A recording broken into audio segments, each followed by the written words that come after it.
Hello student. मैं Manish Malviya Anveera online school classes में आप सभी का स्वागत करता हूं। हम पढ़ रहे थे क्लास 11th के एग्रीकल्चर के बारे में, जिसमें अपना लेसन चल रहा था तीसरा मृदा, जो हमारे इस लेसन का छठा पार्ट है।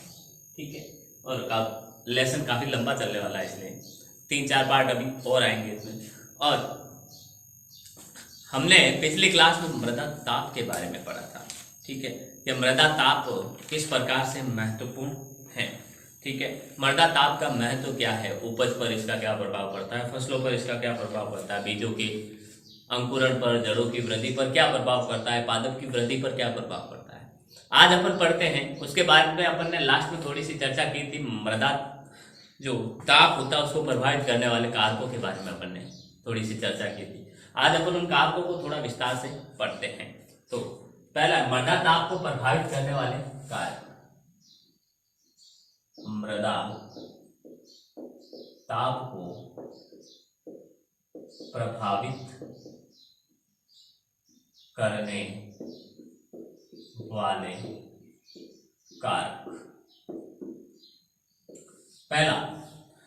पहला है मृदा ताप को प्रभावित करने वाला कारक है वो मृदा की प्रकृति है। मृदा की प्रकृति कैसी है, तो देखिए, मृदा की प्रकृति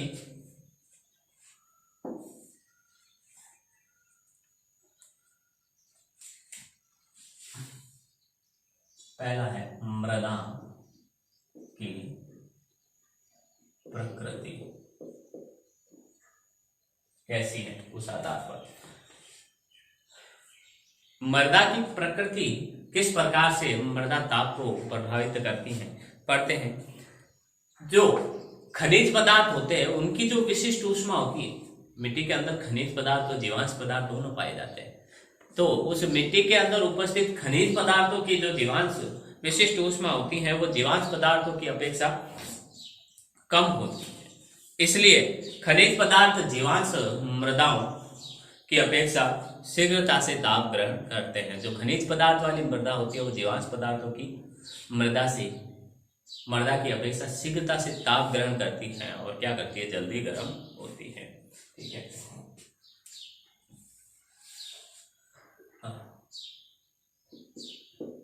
खनिज पदार्थों की विशिष्ट ऊष्मा जीवांश पदार्थों की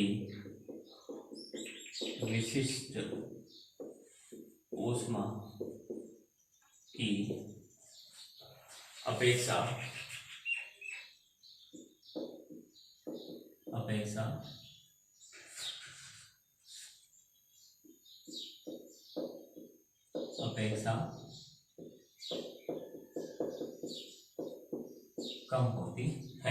कम होती है।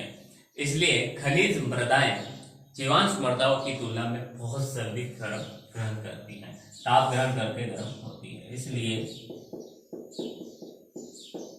खनिज मृदाएं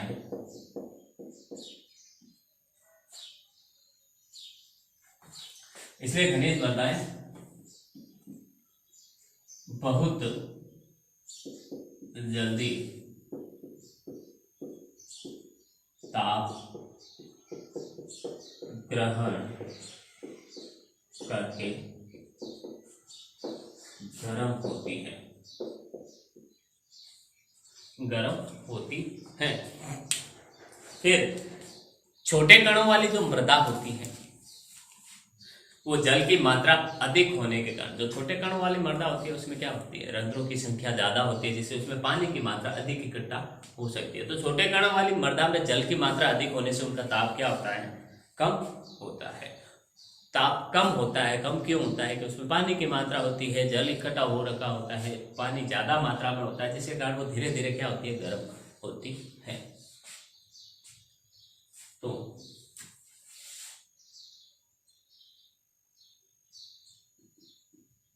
छोटे कणों वाली मृदा में जल की मात्रा अधिक होने के कारण मंद गति से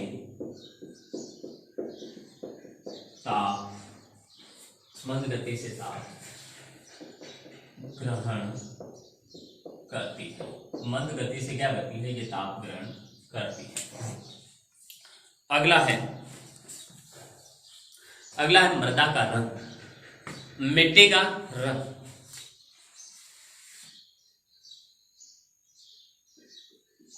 मृदा का रंग भी क्या करता है? प्रभावित करता है। किसको? मृदा के ताप को। अपन भी देखते हैं, अपन गहरे रंग के कपड़े पहनते हैं और अभी धूप में गर्मी चल रही है, आप गहरे रंग के कपड़े पहन के बाहर जाओ और हल्के रंग के कपड़े पहन के बाहर जाओ, किसमें आपको गर्मी ज्यादा लगेगी? गहरे रंग वाले में आपको गर्मी ज्यादा लगेगी, क्योंकि वो सूर्य के प्रकाश को ज्यादा अवशोषित करती है। बाकी हल्के रंग वाला क्या करता है? थोड़ी मात्रा में अवशोषित करता है, बाकी सारी परावर्तन कर लेता है। इसलिए हल्के रंग वाला गर्म कम होता है, जबकि गहरे रंग वाला क्या होता है? अधिक गर्म होता है। ठीक है, तो गहरे रंग वाली मृदा की तुलना में जो गहरे रंग वाली मृदा होती है वो सूर्य का ताप का अवशोषण की क्षमता अधिक होती है। गहरे रंग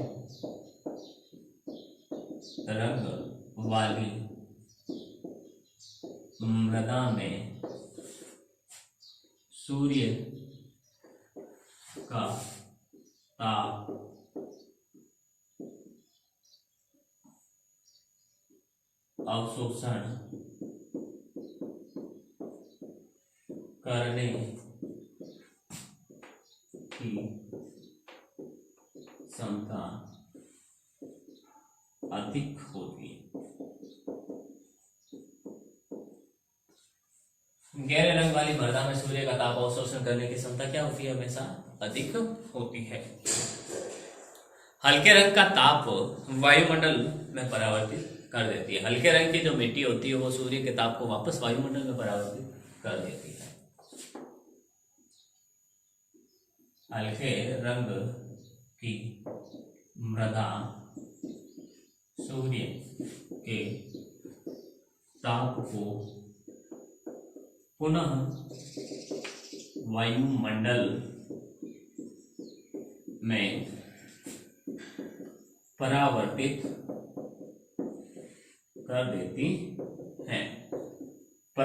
कर देती है।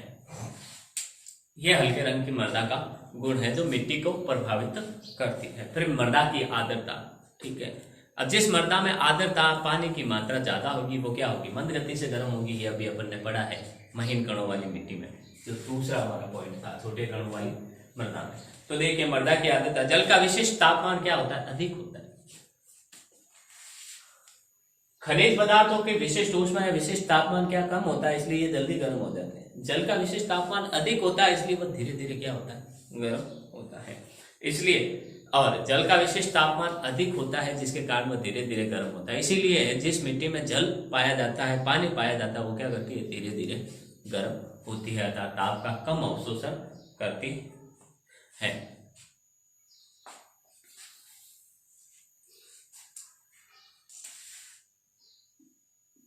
मृदा ताप को प्रभावित करने वाला तीसरा कारक है मृदा आर्द्रता। जल का विशिष्ट ताप अधिक होता है।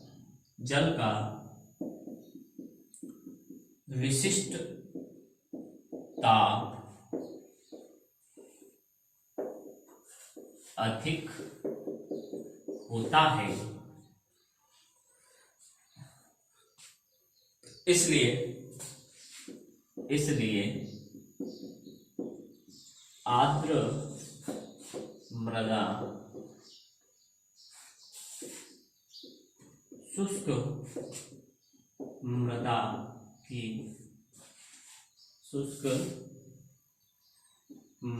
की तुलना में मंद गति से गर्म होती है। मंद गति से क्या होती है, ये गर्म होती है। क्या, मृदा आर्द्रता के कारण। नेक्स्ट अगला है हमारा वानस्पतिक आच्छादन। इसके बारे में भी अपन ने चर्चा की थी कल के, कि जिस मिट्टी के ऊपर, जिस मृदा के ऊपर वनस्पति आ रखी हो तो पत्ते डालियों के कारण सूर्य का प्रकाश मिट्टी तक पहुंच नहीं पाता, जिससे क्या होता है, गर्म कम होता है, ताप कम होता है। तो वानस्पतिक आच्छादन। चौथा है वानस्पतिक आच्छादन का गुण। वनस्पति आच्छादन का गुण देखिए, जिन मृदाओं पर घनी वनस्पति पाई जाती हैं, क्या होता है, वो गर्मियों में ठंडी और ठंडी में गर्म रहती है। ठीक है, जिन मृदाओं पर घनी वनस्पति पाई जाती हैं, वे गर्मियों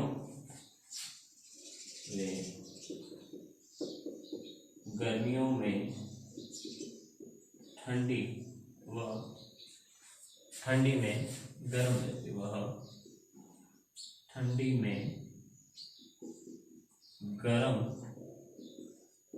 रहती है। ठंडी में क्या रहती है, यह गर्म रहती है। अगला है भूमि का ढाल। भूमि ढाल के आधार पर कैसे अपन कर सकते हैं, मृदा को कैसे प्रभावित करती है भूमि की ढाल।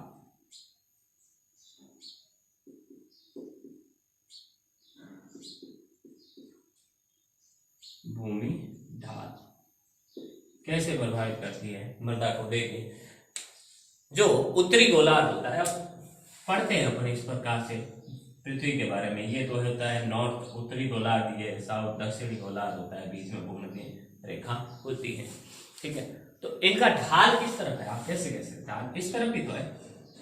ठीक है, उत्तरी गोलार्ध में सूर्य की किरणें दक्षिणी गोलार्ध के लंबवत पड़ती है। ठीक है, उत्तरी गोलार्ध में जो सूर्य की किरणें होती हैं, यहाँ पर सूर्य है मान लो, तो यहाँ पर उत्तरी गोलार्ध में ये किरणें पड़ती है मान लो, और दक्षिणी गोलार्ध में क्या होती है, लंबवत पड़ती है, अर्थात दोनों किरणों के बीच का जो कोण होता है वो कितने डिग्री का होता है, 90 डिग्री का होता है।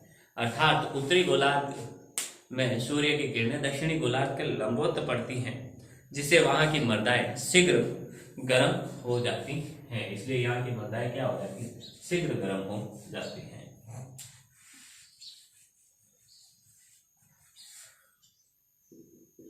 उत्तरी गोलार्ध में सूर्य की किरणें दक्षिणी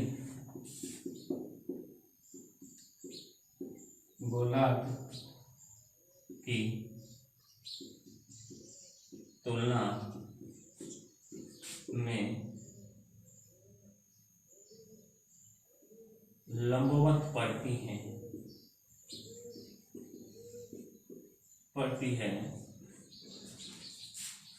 जिससे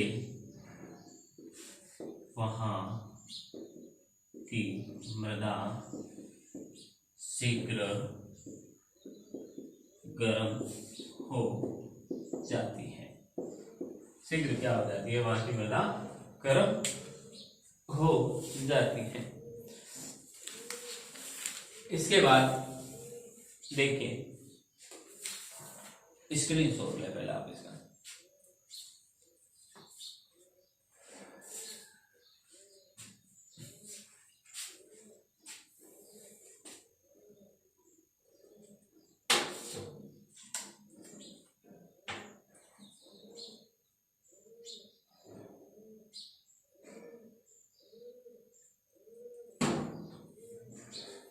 अगला है हमारा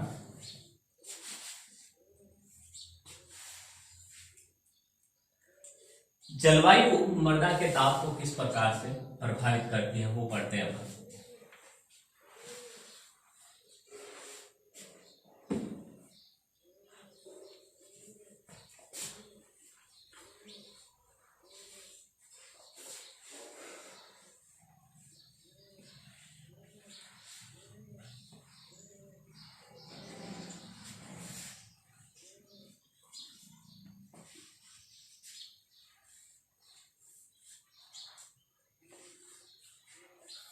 जलवायु, पांचवा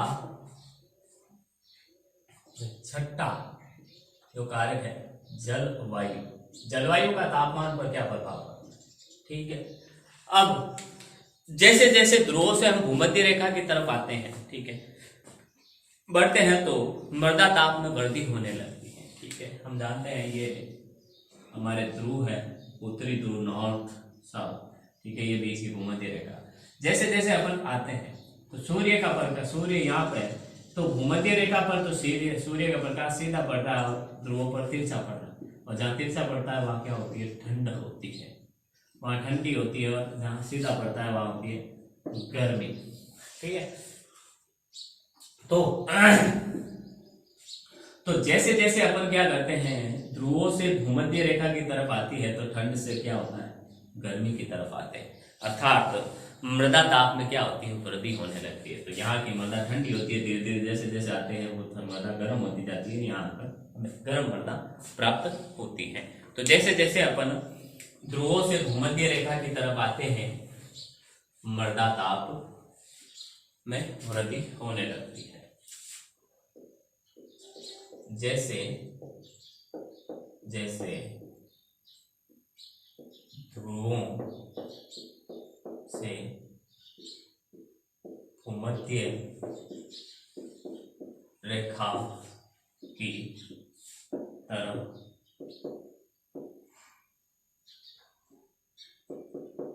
आते हैं, जैसे जैसे भूमध्य रेखा की तरफ आते हैं या बढ़ते हैं कर लेते हैं अपन इसको, सही रहेगा, बढ़ते हैं, मृदा ताप में वृद्धि होने लगती है। क्या होने लगती है, वृद्धि होने लगती है। अधिक वर्षा वाले जो क्षेत्र होते हैं में मृदाएं कम वर्षा वाले क्षेत्र की तुलना में ठंडी होती है। अब जहाँ अधिक वर्षा होगी वहाँ पानी की मात्रा आर्द्रता ज्यादा होगी, तो जिसके कारण क्या होगी, वहाँ की मिट्टी क्या होगी, ठंडी होगी। तो अधिक वर्षा वाले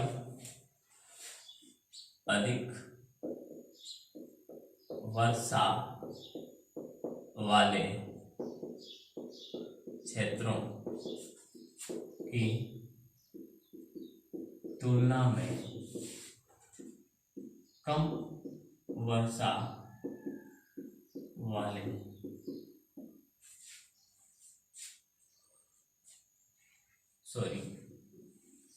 क्षेत्रों की मृदाएं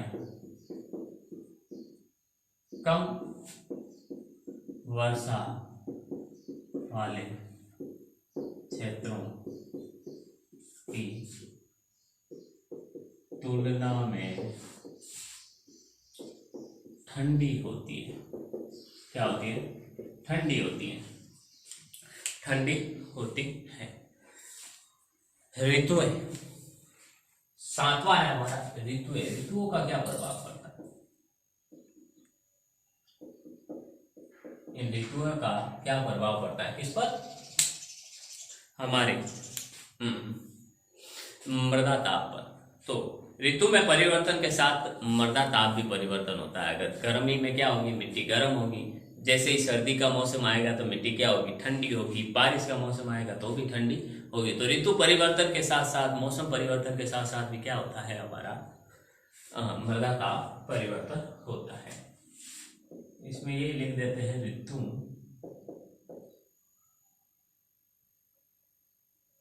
परिवर्तन के साथ साथ मृदा ताप में भी परिवर्तन होता है, परिवर्तन होता है,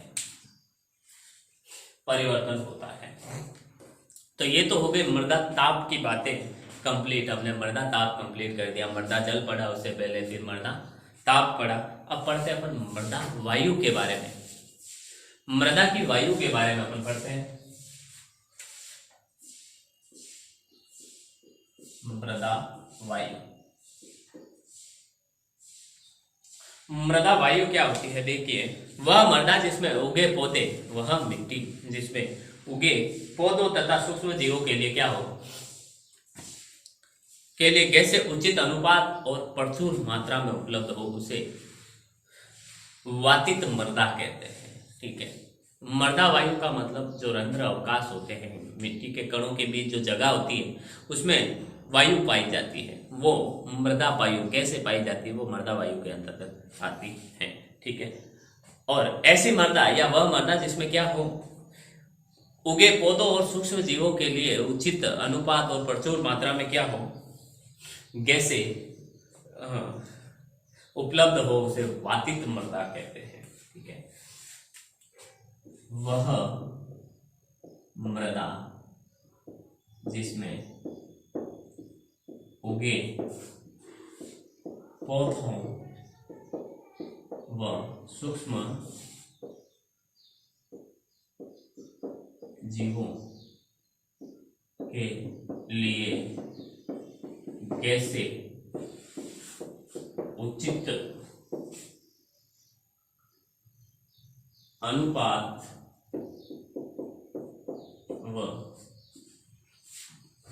वह क्या हो, प्रचुर मात्रा में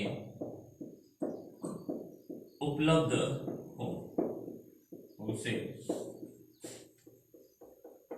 वातित मृदा कहते हैं। उसे क्या कहते हैं अपन? वातित मृदा कहते हैं। ठीक है, अर्थात उचित गैसें उचित अनुपात में हो, सभी गैसें उचित अनुपात में। जैसे अगर वो कार्बन डाइऑक्साइड ज्यादा चाहिए तो वो ज्यादा मात्रा में होनी चाहिए, ऑक्सीजन कम चाहिए तो कम मात्रा में होनी चाहिए, नाइट्रोजन कम चाहिए तो कम मात्रा में होनी चाहिए। अगर कार्बन डाइऑक्साइड ज्यादा चाहिए और वो कम मात्रा में हो, नाइट्रोजन कम चाहिए और ज्यादा मात्रा में हो, तो वो तो हानिकारक है।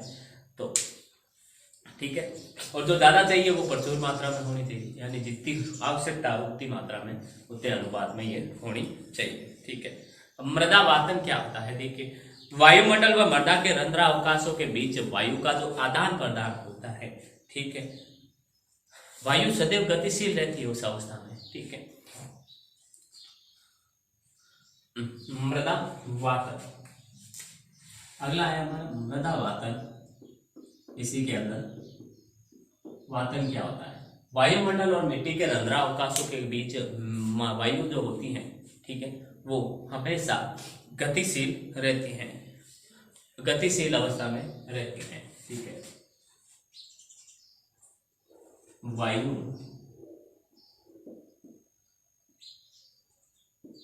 मंडल व रंध्रावकाशों के बीच,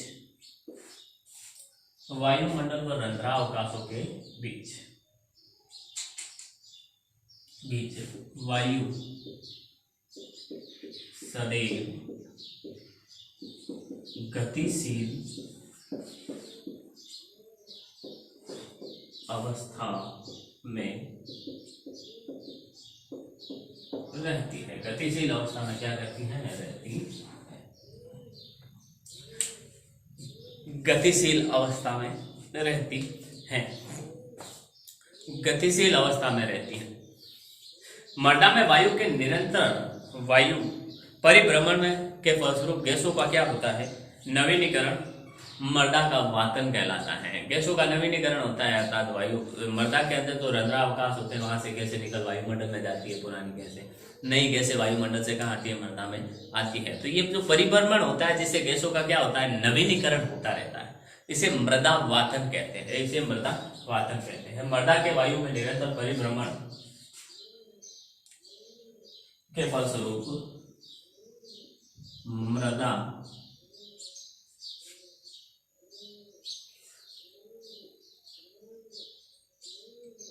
मृदा में वायु के निरंतर परिभ्रमण के फलस्वरूप, मृदा में वायु के निरंतर परिभ्रमण के फलस्वरूप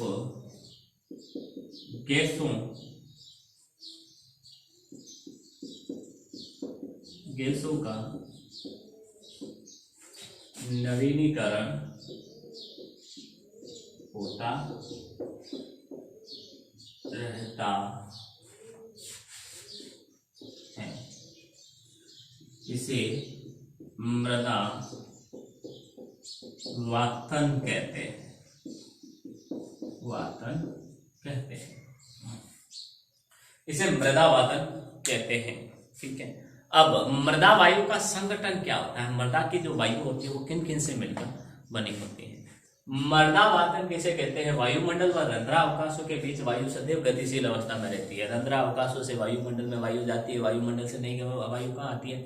रंध्रावकाशों में आती है। मृदा में वायु के निरंतर परिभ्रमण के फलस्वरूप क्या होता है? परिभ्रमण होने से, ये जो परिभ्रमण हो रहा है वायु रंध्रावकाशों से, वायुमंडल में वायु जा रही है, कैसे जा रही है और कैसे वापस रंध्रावकाशों में आ रही है। इस परिभ्रमण के कारण क्या होता है कि गैसों का नवीनीकरण होता रहता है, अर्थात पुरानी गैसें रंध्रावकाशों से वायुमंडल में जाती है, वायुमंडल से नई गैसें कहाँ आती है?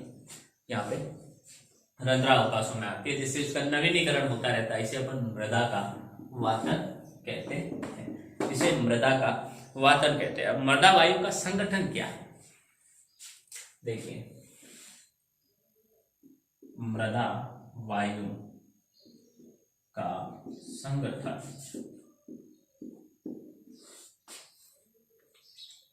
मृदा वायु का संगठन क्या है? अब मृदा वायु में क्या क्या पाई जाती है? तो नाइट्रोजन प्लस ऑक्सीजन। मृदा वायु में क्या क्या चीजें, कौन सी गैसें पाई जाती है? ऑक्सीजन, CO2 प्लस जल वाष्प। ये सब किस में पाई जाती है? हमारी मृदा वायु में पाई जाती है। ठीक है, अब मृदा की वायु और वायुमंडल की वायु में भिन्नता क्या है? क्या अंतर है भाई दोनों में? तो देखते हैं वो अंतर। पहले आप इसका स्क्रीनशॉट ले।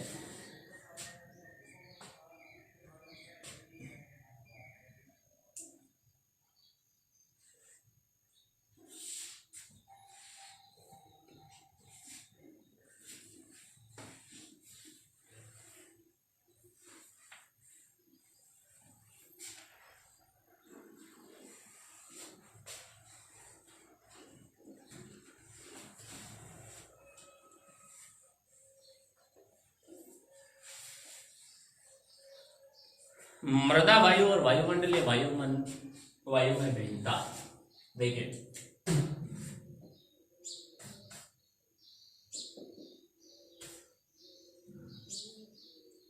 मृदा वायु एवं वायुमंडलीय वायु में भिन्नता क्या होती है? देखिए कैसे वो एक दूसरे से भिन्न होते हैं। मृदा वायु और वायुमंडलीय वायु में भिन्नता क्या है? तो देखिए, मृदा वायु में CO2 की मात्रा क्या होती है? अधिक होती है। जो मिट्टी की वायु होती है उसमें CO2 की मात्रा अधिक होती है। पहली चीज तो मृदा वायु में CO2 की मात्रा अधिक होती है। CO2 की मात्रा क्या होती है? अधिक होती है। CO2 की मात्रा अधिक होती है। नेक्स्ट है हमारा, जलवाष्प से संतृप्त रहती है। मृदा की वायु वो हमेशा जलवाष्प से संतृप्त रहती है, अर्थात मिट्टी की वायु में थोड़ी बहुत तो हमेशा आर्द्रता या जलवाष्प पाई जाती है। मृदा वायु सदैव जल वाष्प से क्या रहती है? संतृप्त रहती है। संतृप्त अवस्था में ये मृदा की वायु रहती है। मृदा वायु में ऑक्सीजन तथा नाइट्रोजन की मात्राएं वायु से कम होती हैं। वायुमंडल में जो वायु पाई जाती है उसमें ऑक्सीजन और नाइट्रोजन की मात्रा ज्यादा होती है, जबकि मृदा वायु में ऑक्सीजन और नाइट्रोजन की मात्रा कम होती है। मृदा वायु में ऑक्सीजन व नाइट्रोजन की मात्रा वायुमंडलीय वायु से क्या होती है, कम होती है, कम होती है। ये तो अंतर हो गए वायुमंडलीय वायु और मृदा की वायु के अंतर्गत। अब मृदा वायु के संगठन को प्रभावित करने वाले कारक कौन कौन से हैं, किन कारक, कौन से कारक हैं जो मृदा वायुमंडलीय मृदा की वायु को प्रभावित करते हैं। देखिए उसके बारे में हम पढ़ते हैं। मृदा वायु के संगठन को प्रभावित करने वाले कारक, ठीक है। अब मृदा वायु के जो संगठन होता है, नाइट्रोजन, ऑक्सीजन, CO2, जल वाष्प, ये जो मृदा वायु का संगठन है, इनको प्रभावित कौन से कारक करते हैं वो पढ़ते हैं। पहले तो मृदा का ताप, सबसे बड़ी चीज मृदा का ताप, मिट्टी का ताप, मिट्टी ताप। मृदा का ताप घटने बढ़ने से वायु जो मृदा का संगठन होता है वो भी बढ़ता है।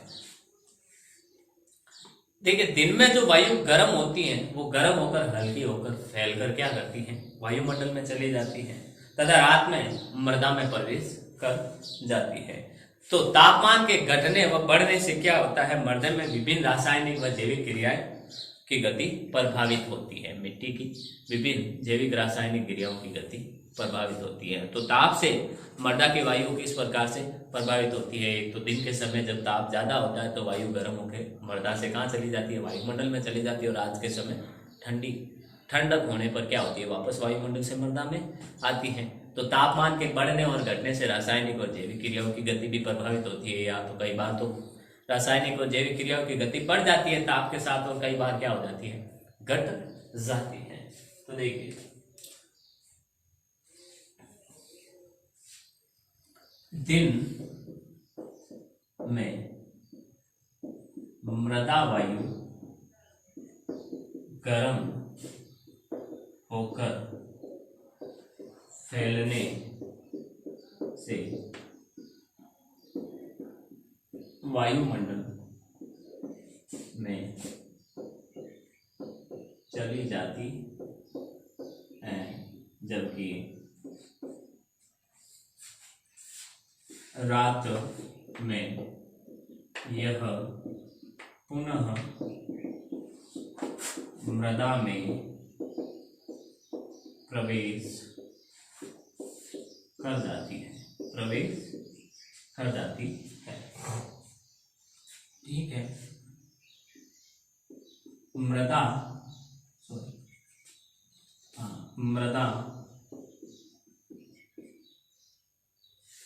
ताप के बढ़ने या व घटने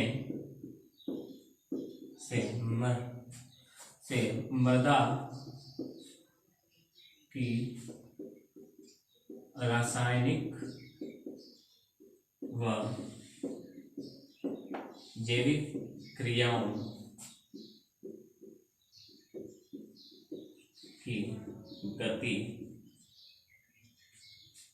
रासायनिक व जैविक क्रियाओं की गति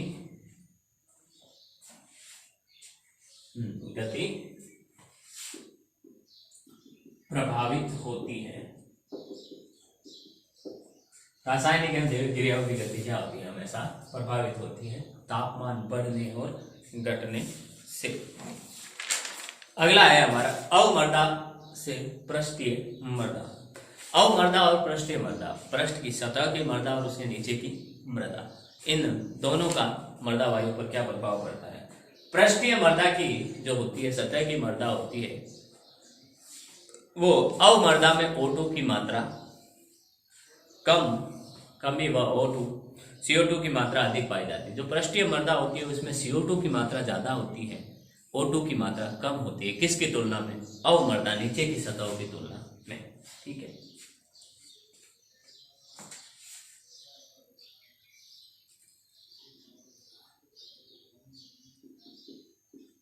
पृष्ठीय मृदा व अवमृदा।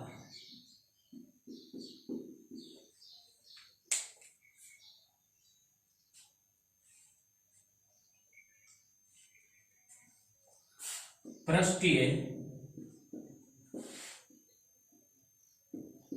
मृदा की तुलना में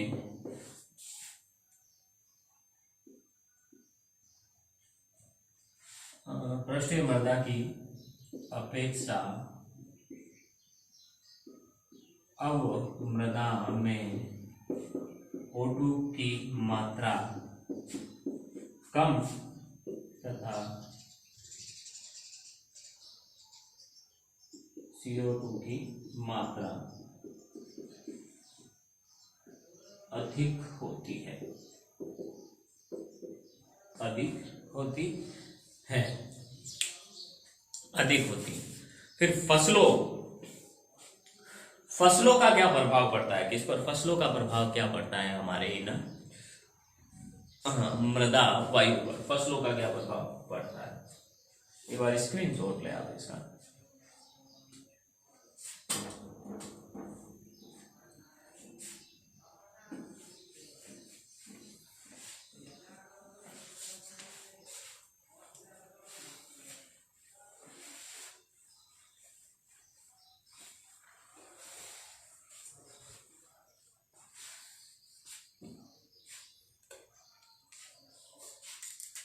तीसरा है फसलें। तो देखिए फसल क्या करती है, श्वसन क्रिया में मृदा वायु में O2 की मात्रा को कम करती है और CO2 की मात्रा को बढ़ाती है, ठीक है, जिससे मृदा वायु प्रभावित होती है। फसलें क्या करती हैं, फसलें श्वसन क्रिया में मृदा श्वसन क्रिया से मृदा वायु में O2 की मात्रा कम करती है और CO2 की मात्रा कम करती है तथा CO2 की मात्रा बढ़ाती है।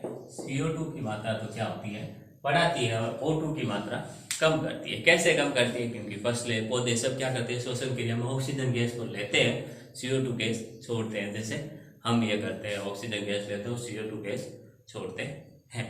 तो अगर आपने कई जगह आपको कंफ्यूजन होती है कि भाई पौधे श्वसन क्रिया में और कार्बन डाइऑक्साइड गैस लेते हैं और ऑक्सीजन छोड़ते हैं, हम ऑक्सीजन लेते हैं और कार्बन डाइऑक्साइड गैस छोड़ते हैं, तो ये गलत है। श्वसन क्रिया में प्रत्येक जीव जंतु क्या करता है, ऑक्सीजन गैस लेता है और कार्बन डाइऑक्साइड गैस छोड़ता है। पौधे प्रकाश संश्लेषण क्रिया में क्या करते हैं, CO2 गैस लेते हैं, ऑक्सीजन गैस छोड़ते हैं, ठीक है। फिर जीवांश पदार्थ, मृदा वायु पर जीवांश पदार्थ का क्या प्रभाव पड़ता है, जीवांश पदार्थ, जीवांश पदार्थ देखिए, अधिक वातन वाली जो मृदा होती है, बलुई मृदा में शुष्क जलवायु के अंतर्गत जीवांश पदार्थ शीघ्रता से ऑक्सीकृत हो जाती है। जहां पर वातन अधिक होता है, जहां पर गैसों का आदान प्रदान वायुमंडल और रंध्रावकाशों के बीच, मिट्टी के रंध्रावकाशों के बीच गैसों का आदान प्रदान अधिक होता है, वह जीवांश पदार्थों का ऑक्सीकरण भी बहुत ही जल्दी होता है, अर्थात वो टूटते बहुत ही जल्दी है, ठीक है।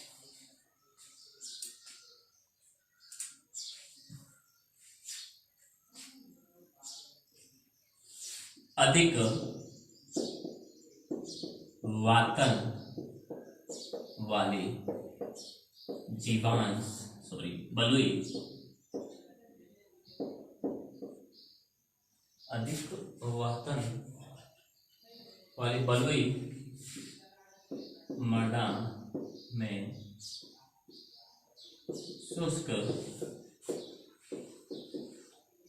जलवायु के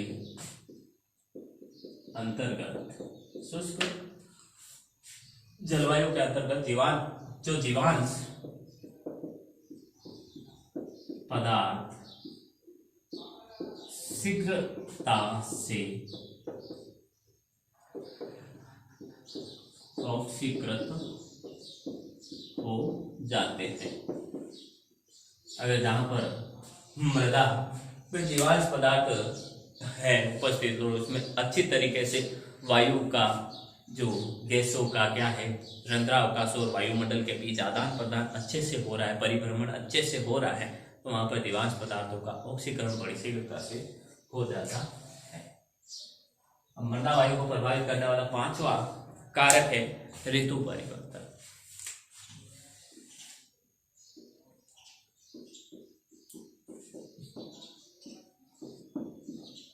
ऋतु परिवर्तन क्या है? देखिए,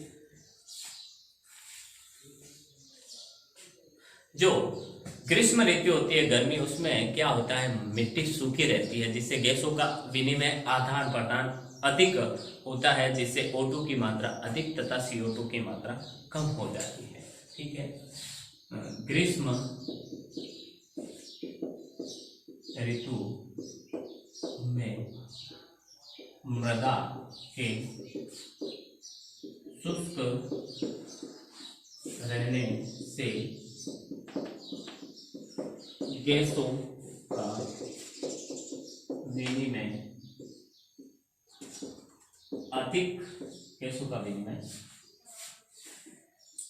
अधिक होता है, जिससे O2 की मात्रा, जिससे क्या होता है O2 की मात्रा अधिक तथा CO2 की मात्रा कम हो जाती है, जिससे CO2 की मात्रा क्या हो जाती है कम हो जाती है। ठीक है, अधिक आर्द्रता वाली जो मृदा होती है, वायु में O2 की मात्रा कम और CO2 की मात्रा बढ़ जाती है। अधिक आर्द्रता वाली मृदा में O2 की मात्रा कम तथा CO2 की मात्रा बढ़ जाती है। क्या हो जाती है? बढ़ जाती है। ये मृदा वायु को प्रभावित करने वाले कुछ कारक थे। स्क्रीनशॉट ले पहले आप इसका।